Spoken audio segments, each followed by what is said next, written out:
म लोकसेवा फेल भएँ। साथीले भन्यो पत्रिकामा नाम छैन। म भन्छु फाल्दै पत्रिका, त्यसको काम छैन। राधा बोक्सी बन्ने देशमा संविधानका धाराको काम आएन। अँध्यारो कोठामा बसेर पढियो जहाँ कहिल्यै घाम आएन। तर साथी भन्छ पत्रिकामा तेरो नाम आएन। साउथ चाइना सी थियो किताबमा, कोशी थिएन। पढ्ने उत्कट इच्छा मेरो दोषी थिएन।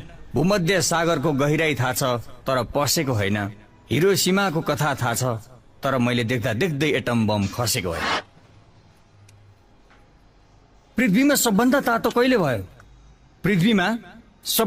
कहिले भयो? मलाई थाहा छ, तर न म यसलाई तताउन अनि सेलाउन सक्छु। संसारभरिका देशका सीमा केसका झैं केस्रा केलाउन सक्छु। मलाई मिति कण्ठाग्र छ जङ्गबहादुरले सु गरेको। फेतुल्लाह गुलेन थाहा छ टर्कीमा कु गरेको।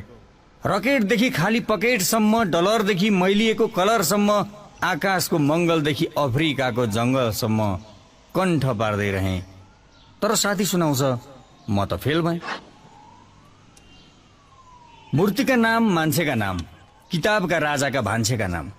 मूर्तिका नाम मान्छेका नाम, किताबका राजाका भान्सेका नाम। अलेक्जेन्डरले बोलेकोदेखि सिंहदरबार पोलेकोसम्म, कोशीको बाँध भत्केकोदेखि ब्यारेजका ढोका खोलेकोसम्म, याङ्सीको लम्बाइदेखि अमेजनको चौडाइसम्म, एलिजाबेथको हिँडाइदेखि बोल्टको दौडाइसम्म।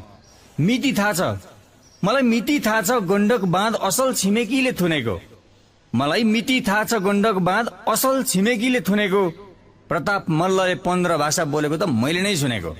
व्यासजीले 18 पुराण मेरै कोठामा लेखेको। कृष्ण मन्दिरमा गजुर हालेको त मेरै आँखाले देखेको। कार्ल मार्क्सको दारीको केसरा, शेक्सपियरले कोरेको खेसरा, हिरो हितोको दनकदेखि हिटलरको सनकसम्म सबै कण्ठ भो। देश चिथोर्नेहरूको नाम चाहिँ सम्झन नै लन्ठा भो। देश डुब्दा सँगै डुबियो, बल्दा सँगै तापियो। यति पढियो भुत्रो नापियो, नाम त अर्कैको पो छापियो। विभिन्न नामका मल्लै मल्ल, पढ्दा पढ्दै अलमल्ल। कोही मन्दिर ठड्याउने, कोही गजुर सिउरिने। मल्ल राजाहरूले अचानक बनाए समाज अघि निउरिने।